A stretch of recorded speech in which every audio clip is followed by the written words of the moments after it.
My name is Baka, and I'm 85 years old, and I served in Korea from November 53 until November 54. That was the last two continents in Norway's history. I volunteered, as everybody who served in Korea. The reason why, the Norwegian Trygve Lie was the first General Secretary of UN starting in 1946, and it was very much publicity around the Korean War in Norway at that time. So of course I wanted to help. Also, it was very exciting because you cannot imagine today how far away Korea and Norway was. The second reason, the third reason, was that I needed money to start my study in Germany. And the salary was partly paid in Korea and partly in Norway, so you can save. We all had a 6-month contract. I renewed my contract after 6 months, and that's the reason why I spent 1 year in Korea. The reason why I was picked out was that I had some first aid courses in Red Cross, and I was already a laboratory man, so I was picked out to serve at the hospital laboratory. When I came down, the position was occupied, so they put me as assistant to the operation tent. It was quite a new experience for me, but I learned rather quickly, and you get used to it. It was after the armistice, but we still had very many military patients, but gradually fewer army people and more Korean civilians. After 6 months, we had the opportunity to travel down to the hospital in Busan, the Swedish hospital, permanent hospital. So we get to know very much some Swedes.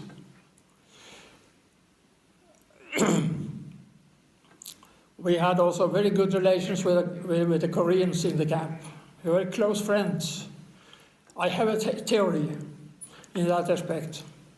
Korea is a rather small country dominated by China and Japan. Norway is also a small country, dominated for centuries by the Danes. Norway was just a farmer's country with no education. If you wanted to have education, you had to go to Copenhagen. Later, we were under strong influence by the Swedes. So my theory is that Korea and Norway have more or less the same history, even though they are opposite on the world.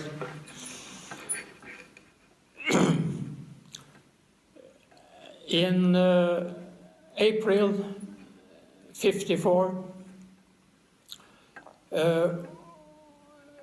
Norway also engaged 6 Korean nurses already educated to help out because of many Korean civilians. And I got to know one of them, and she came to Norway in '57 for further education and to meet me. We married in '61. We are still married. We have 3 children and 8 grandchildren. So for me, the Korean event influenced my whole life afterwards. My wife is really happy because it's very important for Koreans to have a family and some successor. So she's quite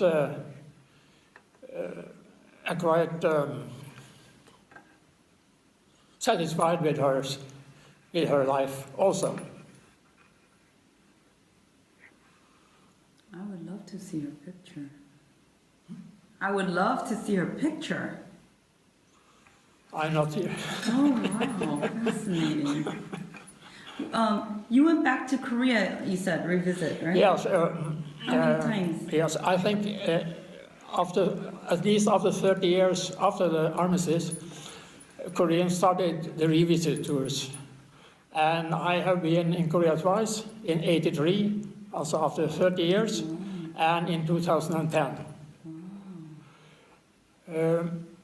It was very surprising to get to Panmunjom and see that the fortress stood ready to shoot after 30 years of armistice. Even now? Even now. But I mentioned the Busan Hospital in the Swedes. As I told you, we got to know Swedes very good, and they were among the countries who had commission in Panmunjom to secure the armistice. And they still are up there, I suppose. So we could visit them very early in 1954. I'm also a board member of the Korean Veterans Association in Norway. And we have 2 events yearly here at the Memorial Statue. In June, the military attaché located in Stockholm come to pay tribute to our dead. And in the second Friday of November, we have our annual meeting.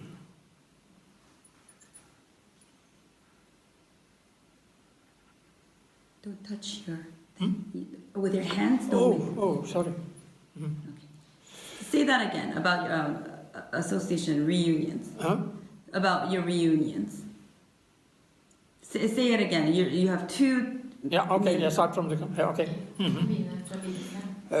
No, the Korean Veterans Association have 2 occasions to remember the dead ones here at Akershus Castle. The first one is in June.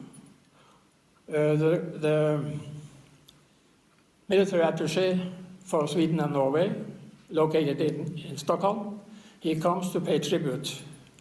And also the second Friday in November, we have our annual meeting, where we also have a ceremony at the statue. And our president, Mr. Egelien, he is a former officer in the King's Guard, and he takes care of the ceremony with flags, with honor guards, and military band. So it's a rather great experience for us. Do a lot of people come? Yes, because in our association we also have members who served at the Scandinavian Hospital in Seoul, which was created in '56 or something. So they who serve there are also members of our association. Do Korean Norwegians come too? Yes, of course, the embassy and the embassy staff and some Koreans too. How about young people? Not so many young people. But my experience is that young people in Korea, they know very much about the Korean War. More than other countries. Yeah. Well, what do you think? Because the Korean War is called the Forgotten War. Korean War, they say, is the forgotten war. Not for me. You're right. So I'm hoping to preserve this history for young people, young generations. I'm very glad Julie's here because she's young Norwegian, and I want more young Norwegians to be proud of your service. I can also mention that from 2010, Korea also invited grandchildren of veterans. So in the first tour, we had 12 participants from Norway, grandchildren from Norway, and they had 1 week in Seoul and Busan, and 1 week marching along the line. So it was a very good experience for them.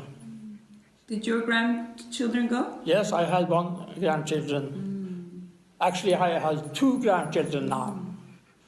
And when I revisited Korea in 2010, I brought also another grandchildren with me.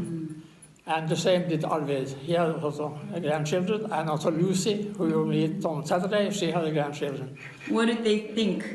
They were very happy. And of course, it was a great experience for the grandchildren too. I'm sure they were very proud of you. I think so, right? Because they see Korea now.